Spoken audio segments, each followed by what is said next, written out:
Good morning. Yes. Woo! Thank you God. Nakapag-exercise naman tayo sa ating sarili, no? Itong ating sarili, itong ating katawan is temple of God. Ito ay nirigalo sa atin, kaya alagaan natin. It's not late kung hindi mo pa naalagaan ang sarili mo, no?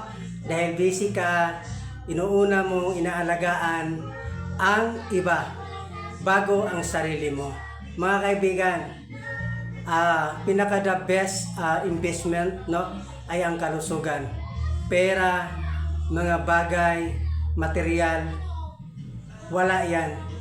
Once na malusog ka, once na healthy ka, ang pera at mga bagay na gusto mo makukuha mo, no? Baliwala yung pera, baliwala yung mga bagay kung ang kalusugan mo naman ay napabayaan. Dahil once na magkasakit tayo, mga kaibigan, ubos-ubos din lahat yan sa ospital at doktor. Kaya kailangan alagaan natin sarili. Kung hindi mo pa nagagawa, simulan mo na, kaibigan. Walang perfect timing. Huwag mong alagaan ang sarili mo kung kailan matanda ka na. Kung bata ka pa, the more na simulan mong alagaan para mas mahaba pa ang buhay na makasama mo ang iyong mga mahal sa buhay.